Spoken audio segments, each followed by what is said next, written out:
वेद इतिहास चैनल पर आप सभी का एक बार फिर बहुत बहुत स्वागत। नमस्कार। पिछली बार हमने 4 वेदों की बात की थी।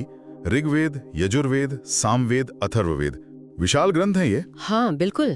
पर मेरे मन में एक सवाल आया, और शायद हमारे दर्शकों के मन में भी आया हो, कि भाई इन वेदों के अंदर क्या है? क्या ये बस सिर्फ भजन और मंत्र ही हैं? देखिए, ये सवाल बहुत अच्छा है क्योंकि वेद सिर्फ एक किताब नहीं है। हर वेद के भीतर ना ज्ञान की कई परतें हैं। 4 मुख्य परतें। 4 परतें, ये तो दिलचस्प बात है। जी, हर परत का अपना एक अलग फोकस है, अपना एक उद्देश्य। तो आज हम इन्हीं परतों को खोलने वाले हैं, मतलब वेदों की अंदरूनी बनावट को समझने वाले हैं। हाँ बिल्कुल। ये सफर मंत्रों से शुरू होता है और एक तरह से मोक्ष की समझ तक जाता है। वाह, तो चलिए शुरू करते हैं। पहली परत कौन सी है? सबसे पहली और शायद सबसे असासी परत है संहिता। संहिता। हाँ, ये हर वेद का कह सकते हैं हृदय है, सबसे पवित्र हिस्सा। इसमें मुख्य रूप से मंत्र, भजन, श्लोक होते हैं। अच्छा, मतलब देवताओं की स्तुति वगैरह। बिल्कुल। अग्नि, इंद्र, वरुण, सोम, इन सब देवताओं को समर्पित मंत्र आपको संहिताओं में मिलेंगे। ये सिर्फ शब्द नहीं थे, ये वो ध्वनियां थीं जिनसे ब्रह्मांडीय शक्तियों से जुड़ाव महसूस किया जाता था। तो ये सिर्फ रस्मों में पढ़ने के लिए नहीं थे, इनका कुछ और गहरा मतलब भी था। आपने कहा ब्रह्मांडीय संतुलन। हाँ बिल्कुल, ये सिर्फ देवताओं को खुश करने के लिए नहीं था। ये रित यानी कॉस्मिक ऑर्डर, उसे बनाए रखने का एक प्रयास था। ये वो मूल आवाज है, वो वाइब्रेशन है जिस पर बाकी सब कुछ टिका है। वेदों की आत्मा की आवाज, क्या बात है। अच्छा, तो संहिता हो गई मूल आवाज। इसके बाद जो परत आती है वो है ब्राह्मण ग्रंथ। ब्राह्मण। हाँ, अगर संहिता पूछती है क्या, तो ब्राह्मण बताते हैं कैसे। अच्छा, कैसे?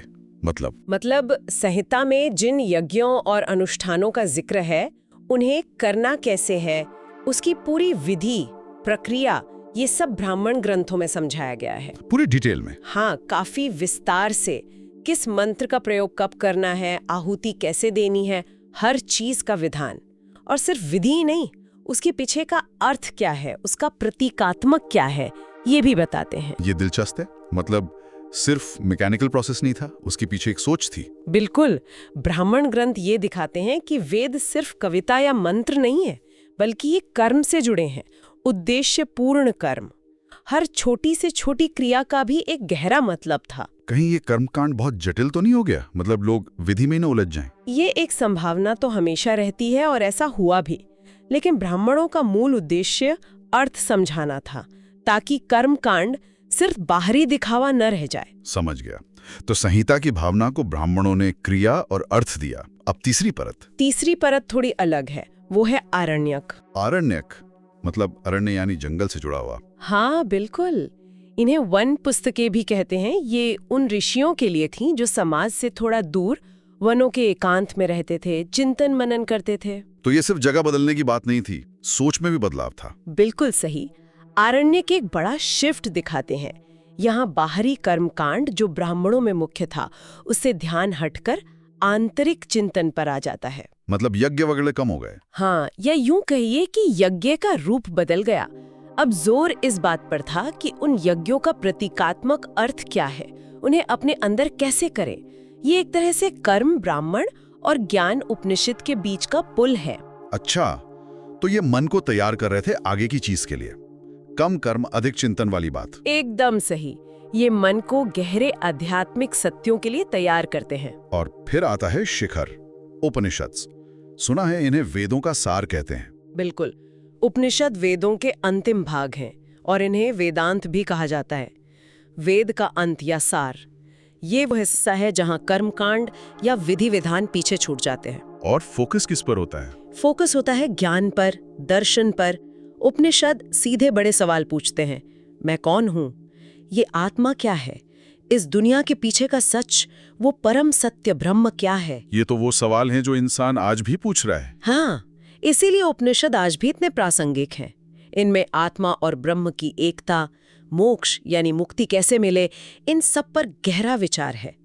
तत्वम असि, तुम वही हो, जैसे महावाक्य यहीं से आते हैं। तो ये पिछली परतों से एकदम अलग है या उनका ही विकास है? ये एक स्वाभाविक विकास का चरम है।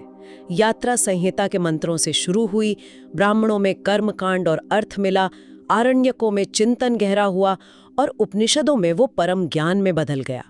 ये ज्ञान कांड है। कमाल की संरचना है। तो अगर हम संक्षेप में देखें। हाँ, तो सबसे पहले संहिता, मूल मंत्र, देवताओं का आवाहन, फिर ब्राह्मण, अनुष्ठान की विधि और उनका अर्थ, फिर आरण्यक, भारी से आंतरिक चिंतन की ओर बदलाव, प्रतीकात्मक यज्ञ और अंत में उपनिषद, परम ज्ञान, आत्म साक्षात्कार, दर्शन। ये तो वाकई मंत्रों से मोक्ष तक की यात्रा है।